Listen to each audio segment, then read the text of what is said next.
You see, this is the problem. Paul Ryan doesn't want to hear from the people. Speaker of the House simply wants his little fiefdom to be left alone so he can stay in power and stay in office. Well, he just might have a surprise coming, and soon. That's because the Constitution gives us another method to redress grievances. Joining me now from Southern California, Executive Vice President for Citizens for Self-Governance, Mike Ruthenberg. Mike, you watch Congress right now struggling.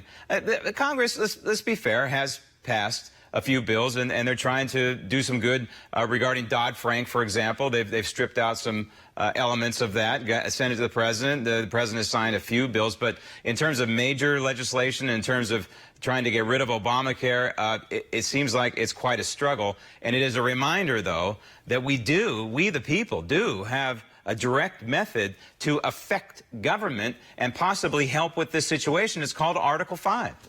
Yes, sir, and we are in the process of making that happen, because what we're finding out is that it's not the left versus the right, it's the incumbents versus the citizens, and they want to keep their jobs, they want to keep their power, and they're not willing to give it up, and we're seeing that right now in Congress. Yeah, and this, just for review, we have a lot of new viewers on this program, the language of Article 5. This is rather truncated language, but this is the basics of it. Quote, "The Congress, on the application of the legislatures of 2/3 of the several states, shall call a convention for proposing amendments which, in either case, shall be valid to all intents and purposes as part of this Constitution, when ratified by the legislatures of 3/4 of the several states, or by conventions of 3/4 thereof." And the interesting thing about Article 5 is that there's no mention whatsoever of the President of the United States. So the President is essentially excluded from this process. And as far as Congress goes, it is a secretarial role, if you will, correct? That's right. It's a ministerial duty, and really the only thing you left off was the ratification process, which is the same for all amendments that pass out. And so it's really that simple. There's two ways to amend the Constitution. And we know we have an imperfect document. There's 27 amendments right now, and what the Congress doesn't have the stomach to do is left to the people to do, and our founders knew that, and that's why they put that in. Okay, more than a third of the way there. It takes 34 states to convene a convention of the states. So far, 12 states have signed on. The most recent, correct me if I'm wrong, I believe is Missouri. But really, this process has accelerated since 2016. Since early 2016, February 2016, 8 of those 12 states have signed on. Is there any kind of secret sauce that's happening in these states? Is there any kind of commonality between the states that are signing on more recently than the earlier ones? Yes, and that is you, the people. Yeah. All the people are starting to realize that this can work, it will work. It's the only solution as big as this problem with the runaway D.C., and they're getting on board. They're showing up to the legislatures. In Texas, our 11th state to pass, they had 500 people in the gallery at any given time. And if you're a legislator and you look up into the gallery and you see people in your district looking you right in the eye and holding you accountable to your vote, it's amazing how much more happens and how little politics has a say. A lot of the folks who hear about this, they say, oh, no, this could be a runaway convention. We could lose the Second Amendment. You could have states come together and try and repeal the Second Amendment or any other amendment or any other elements of the United States Constitution. The problem with that is it takes 34 states to convene a convention, but it takes 38 states to amend the Constitution. Therefore, I answer when people say, hey, they could take away our Second Amendment, our gun rights. Don't you think we can come up with 13 states to block such a move? That's right. It's a very high bar to clear. That's for sure. It's really a mandate of the American people.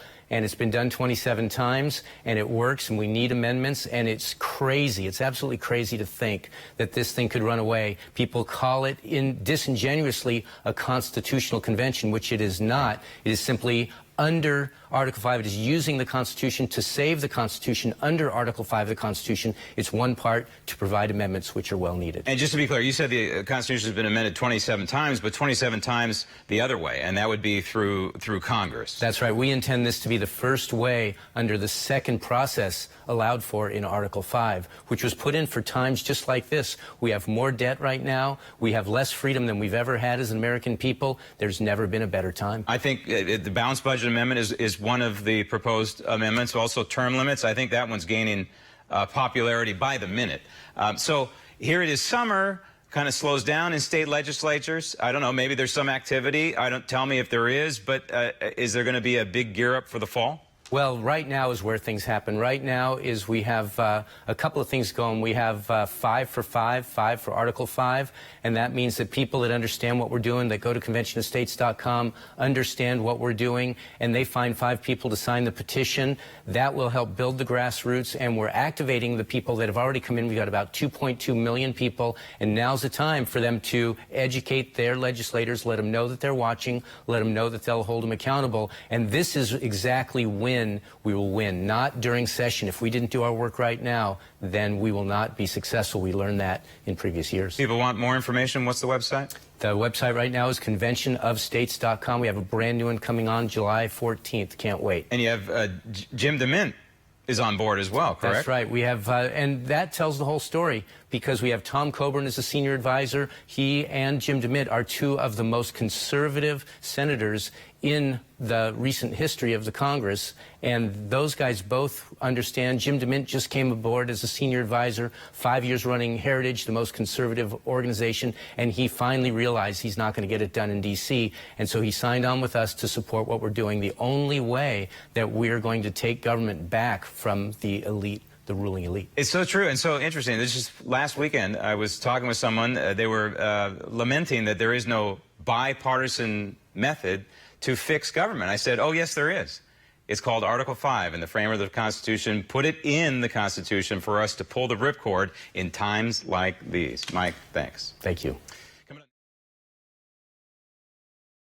Sign the petition at cosaction.com and get as many of your friends and family to do the same. With your full address, your state legislators will know that you really are their constituents in their district. Our success depends on you, so we're inviting you to be part of history. Let's invoke the constitutional solution that's as big as the problem.